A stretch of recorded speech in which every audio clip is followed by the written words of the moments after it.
They say, okay, that is all. One completely ordinary word. But today, it lands half a degree colder than yesterday.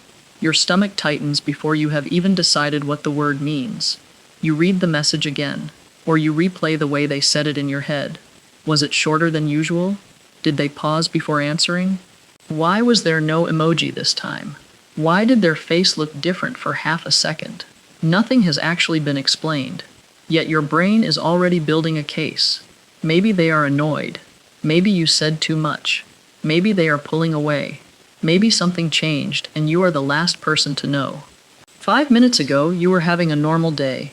Now you are reviewing the entire relationship because of one tiny shift in tone. Why can such a small signal create such a big reaction? The first surprise is that your brain may not be reacting to the tone itself. It may be reacting to the uncertainty the tone creates. A clear insult is unpleasant, but at least it gives you information. An ambiguous fine gives you 100 possible explanations and no way to know which one is real. And when a relationship matters, uncertainty can feel strangely urgent. Your mind wants an answer before the evidence has arrived. So it starts filling in the missing information. This is where the problem gets interesting. Human communication is full of incomplete signals. Tone, facial expression, response speed, punctuation, eye contact, and body posture all carry information, but none of them comes with a guaranteed translation. A shorter reply can mean irritation. It can also mean fatigue. A flat voice can mean disappointment. It can also mean a headache, distraction, stress, hunger, or a thought that has nothing to do with you. A delayed response can mean distance. It can also mean someone put their phone down. The signal may be real, while your explanation for the signal is still a guess. That difference is easy to lose when anxiety enters the room. Research on ambiguous social cues shows that people who are more socially anxious or rejection sensitive can be more likely to interpret unclear interpersonal information as threatening. That does not mean you are imagining every change. It means that when the meaning is uncertain, your expectations can influence which explanation feels most believable first. And the first explanation often arrives so quickly that it does not feel like an interpretation. It feels like perception. You do not think, I am constructing a theory that they are upset with me. You think, they are upset with me. That is a huge psychological difference. One is a possibility, the other feels like a fact. Now watch what happens next. The tone changes. Your attention locks onto it. You scan the last few minutes for a cause.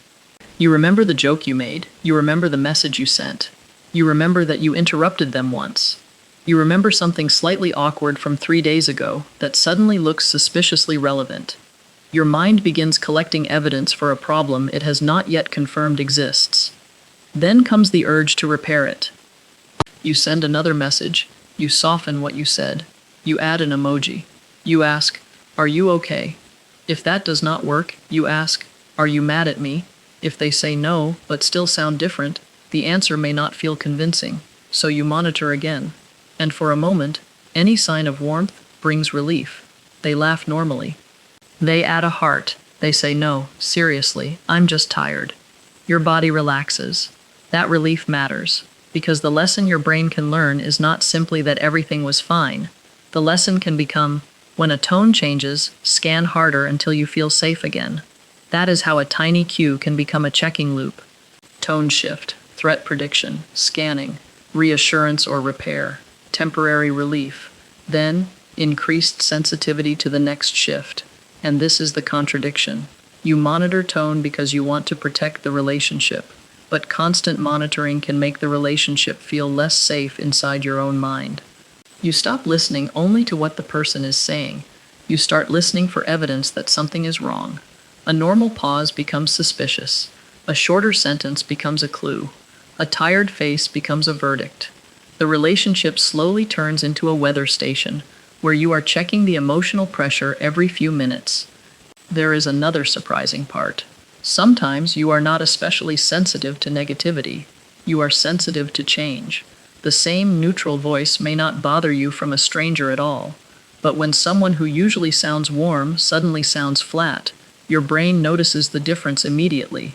It is the deviation from the pattern that creates the alarm. That can be useful. Changes in behavior sometimes do contain important information. The problem begins when noticing a change turns into believing you already know why it changed. Signal detection and mind reading are not the same skill. You can be very good at noticing that something is different and still be wrong about what the difference means. Try a small self-test the next time this happens.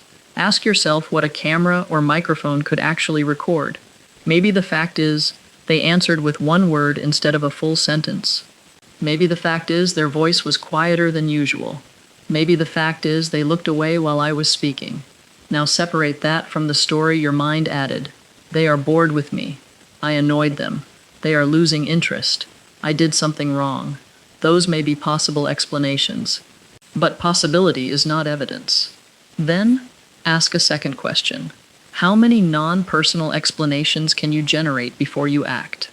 Not because the positive explanation must be true, but because your first negative explanation should not receive a monopoly on reality. Maybe they slept badly. Maybe their attention is divided. Maybe they are worried about work. Maybe they are upset about something completely unrelated. Maybe they do not even know their tone changed. This does not mean ignoring real problems. It means postponing the verdict until you have enough information to make one. For some people, this sensitivity has a history. If you spent a long time around relationships where small mood changes often came before criticism, withdrawal, conflict, or unpredictable reactions, becoming good at detecting shifts may have been useful. You may have learned to notice the sigh before the argument, the silence before the criticism, the shorter answer before someone pulled away. A skill that once helped you prepare can keep running even in situations where the old prediction is no longer reliable. That does not automatically mean trauma, and it does not mean every sensitive person has the same history. It simply means brains learn patterns from repeated experience.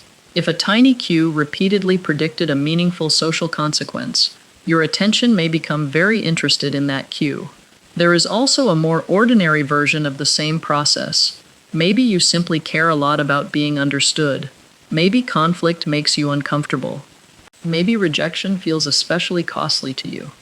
Maybe you have had enough confusing relationships that ambiguity itself now feels exhausting. In each case, the brain is trying to solve the same problem. It wants to know where you stand. And tone is tempting because it feels like hidden information. But hidden information is exactly where projection has the most room to operate. The less certain the signal, the more your own fear can help write the subtitles. This becomes even stranger over text. A message has no voice, face, or body language unless the sender adds substitutes like punctuation, emojis, timing, or formatting. So your brain becomes a tone generator. Sure can feel enthusiastic. Sure can feel neutral. Sure can suddenly feel like a small emotional emergency. The punctuation is real. The emotional meaning you assign to it may still depend heavily on context, habits, and expectations. That is why a person who always uses periods may sound normal to one friend and furious to another. Your brain is not reading punctuation in a vacuum. It is comparing the message with a model of this specific person. And models can be useful without being perfect. There is one more contradiction that matters. Anxiety about tone can change your own tone. You become careful. You answer too quickly. You over-explain. You apologize for something nobody accused you of doing. You ask for reassurance with tension in your voice. The other person feels the tension and becomes more guarded. Now their tone really does change.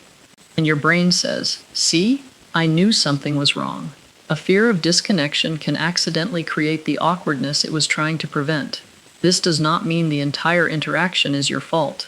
It means interpersonal loops are two-person systems, and anxiety can become part of the signal both people are reacting to. So, the goal is not to become tone blind. Tone matters. Patterns matter. Repeated changes matter.